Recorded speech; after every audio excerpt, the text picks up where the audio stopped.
Magandang araw po mga kawangis ko kung saan man sulok ka ng mundo at nakakanood ng aking channel. Ito ang inyong lingkod, Anton Olson, sa mga kapwa ko OFW dyan sa Middle East.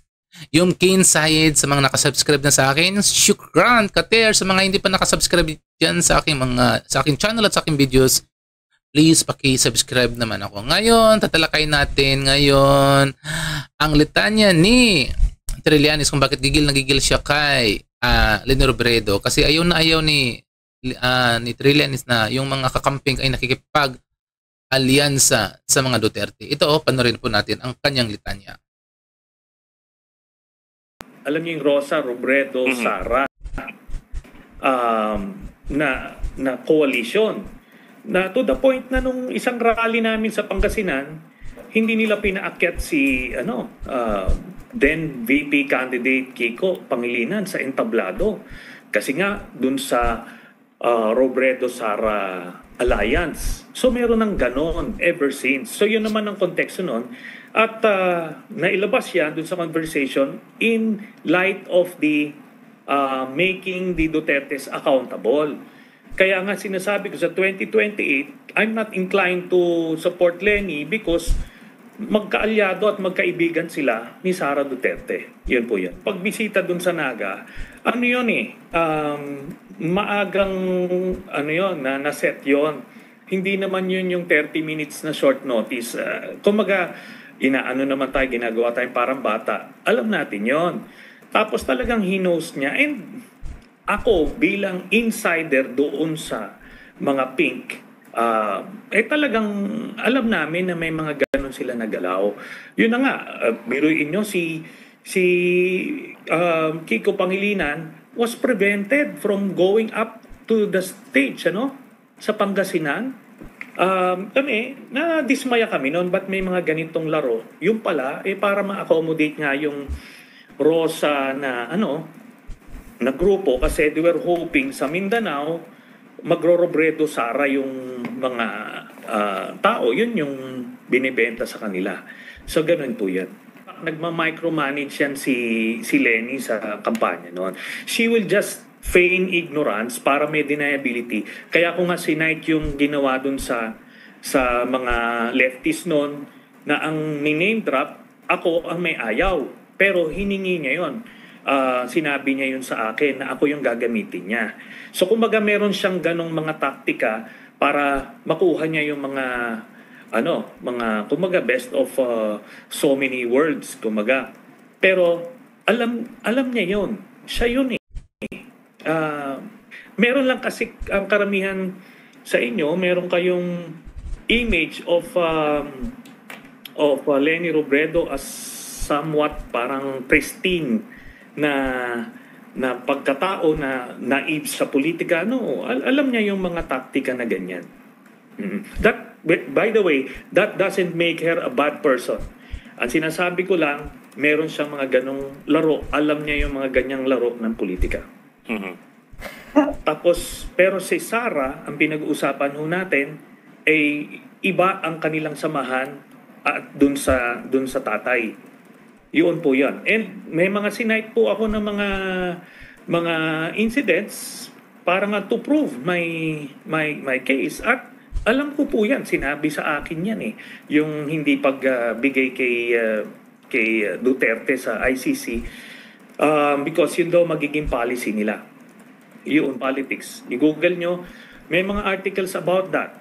So kumbaga, ako bilang insider, hindi naman ako magsasalita ho ng ganito na parang anong purpose ko nito? I'll be fabricating this information. Sana ho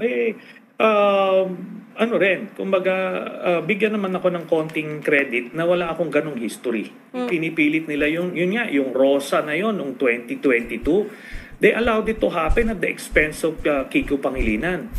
At kumbaga tapos after ito palaging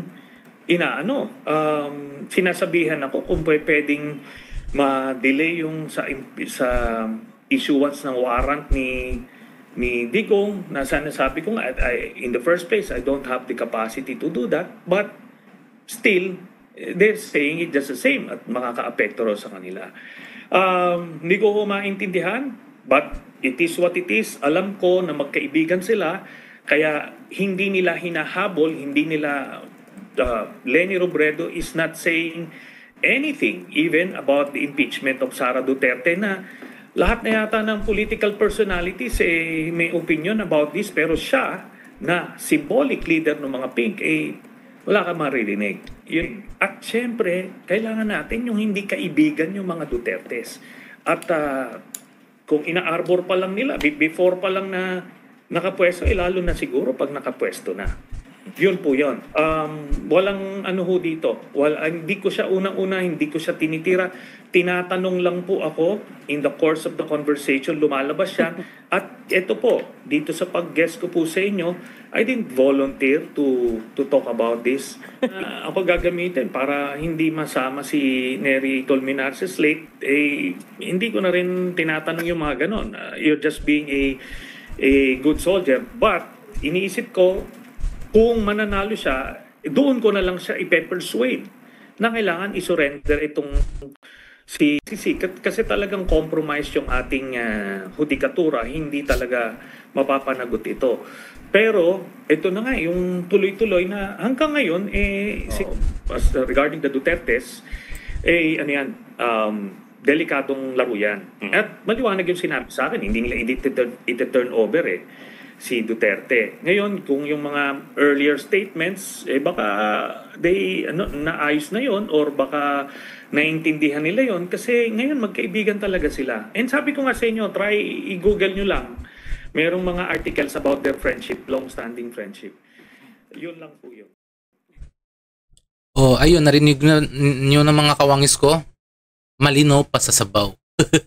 Na magkaibigan daw talaga si VP Sara at si Leni Robredo, na ayaw na talagang dumidikit sa mga Duterte. Si Leni Robredo lalong-lalo pa na may planong tumakbo sa national election si Leni Robredo ay hindi niya susuportahan. Ang tanong ko din mga kawangis ko, saan ba humuhugot ng lakas ng loob si Trillanes at bakit galit na galit siya sa mga Duterte? Ano bang ginawa ng mga Duterte sa kanya pagkat hanggang ngayon parang umuusok siya sa galit sa mga Duterte?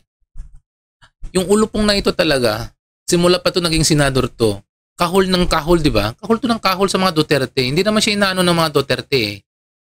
Pero kapag siya mambasto sa mga Duterte, talagang wagas, di ba? Tapos ngayon, may mga chismis lang, may mga marites lang naman na magkaibigan kuno, na wala namang katotohanan, na si Leni pati si VP Sara ay magkaibigan.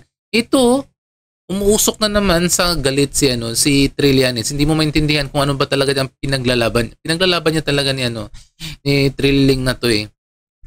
Kung nakita naman niya magkakaswa lang namang magkaibigan yung dalawa o nag-uusap, bispre na bang tawag doon? Tapos yung pumunta lang naman si VP Sara doon sa lugar nila, sa probinsya nila. Ito gigil na naman. Bakit daw in-entertain ni Leni Robredo si VP Sara doon sa kanyang probinsya, di ba? Gigil talaga si Trillanes . Ever since kapag Duterte ang pinag-uusapan, talagang buhay na buhay ang kanyang dugo, no, pati kalamnan. Parang siguro kahit natutulog to at nanaginipan sa utak niya talaga, panay Duterte pa rin. Bakit Duterte pa rin? Bakit hindi siya magbigti para mawala sa landas niya yung mga Duterte? Calm down na lang Calm down na lang Lolo Trillanes, kasi nga ang nangyayari sa iyo parang lagi ka na lang galit .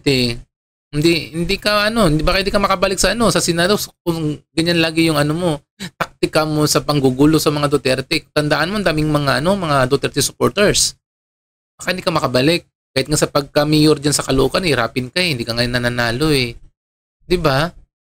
So ang nangyayari sa iyo ngayon, gagawin mo yung mga taktika na mambibisit ka para makilala yung pangalan mo, para sa susunod naman na eleksyon ay ibubuto ka na naman ng mga tao dahil tinitira mo naman yung mga Duterte.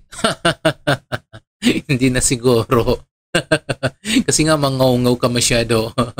Ayan mo na sa mga kawangis ko dyan. Yan mo na ang update natin tungkol kay Trillanes, sa sobrang gigil niya, sa mga hindi pa dyan sa mga hindi pa dyan nakasubscribe sa akin at nakalag sa mga videos ko. Please mag-subscribe naman ng mga yung mga videos ko. Ayan, syukran kater sa mga kapwa ko. Bye-bye muna sa ngayon.